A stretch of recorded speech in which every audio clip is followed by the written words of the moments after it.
തദ്ദേശ സ്ഥാപനങ്ങളിൽ 3 തവണ ജനപ്രതിനിധികളായവർക്ക് വീണ്ടും മത്സരിക്കാൻ ഇളവ് നൽകുന്നതിനെതിരെ യൂത്ത് ലീഗിന് വിമർശനം. മുസ്ലിം ലീഗ് പാർലമെന്ററി ബോർഡിൽ യൂത്ത് ലീഗ് നേതാക്കളെ തടഞ്ഞതിലും പ്രതിഷേധമുണ്ട്. മുഹമ്മദ് ഷഹീദ് വിവരങ്ങളുമായി ചേരുകയാണ്. ഷഹീദ്, തദ്ദേശ തെരഞ്ഞെടുപ്പിനുള്ള അവസാനഘട്ട ചർച്ചയ്ക്കിടെ എന്താണ് യൂത്ത് ലീഗിന്റെ വിമർശനം?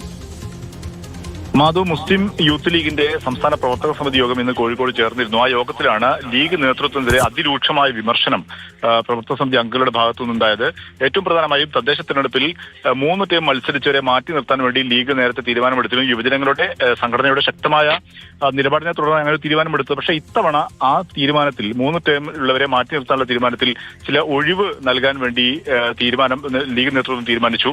അത് അതിരൂക്ഷമായ വിമർശനമാണ് യൂത്ത് ലീഗ് നേതൃത്വത്തിന്റെ പ്രവർത്തക സമിതി യോഗത്തിൽ ഉയർന്നത്. യൂത്ത് ലീഗ് നേതാക്കന്മാർക്ക് മത്സരിക്കാനും ഒക്കെയുള്ള അവസരം ലീഗ് നേതൃത്വം നിഷേധിക്കുന്നു എന്നുള്ള രൂക്ഷ വിമർശനം ഉയർന്നു. സമരം ചെയ്യാൻ ഞങ്ങളും തെരഞ്ഞെടുപ്പിൽ മത്സരിക്കാൻ ലീഗ് നേതാക്കളും എന്ന് തുടങ്ങിയുള്ള അതിരൂക്ഷമായ വിമർശനമായിരുന്നു ഉയർന്നത്. ഒപ്പം തന്നെയാണ് സ്ഥാനാർത്ഥികളെ തീരുമാനിക്കാനുള്ള പാർലമെന്ററി ബോർഡ് കമ്മിറ്റിയിലും യൂത്ത് ലീഗ് നേതാക്കന്മാരെ പൂർണ്ണമായും തഴഞ്ഞിരിക്കുന്ന ഒരു സാഹചര്യമുണ്ട്. ഇതിനെതിരെയും അതിരൂക്ഷമായ വിമർശനം ഉയർന്നു. ഇക്കാര്യങ്ങളെല്ലാം ചൂണ്ടിക്കാണിച്ച് ലീഗ് നേതൃത്വത്തിനെ സമീപിച്ച് ഇക്കാര്യത്തിൽ യൂത്ത് ലീഗിന്റെ പ്രതിഷേധം അറിയിക്കാൻ വേണ്ടി ഒരു ഡെലിഗേഷനെ നിയമിക്കാൻ വേണ്ടി ഇന്ന് ചേർന്ന യൂത്ത് ലീഗ് പ്രവർത്തക സമിതി യോഗത്തിൽ 3 തവണ മത്സരിച്ചവർ മാറി നിൽക്കണം എന്നുള്ളതാണ് യൂത്ത് ലീഗിന്റെ അഭിപ്രായം. ഇതുമായി ബന്ധപ്പെട്ട പ്രതിഷേധം നേതൃതലത്തിൽ അറിയിക്കുകയും ചെയ്യും.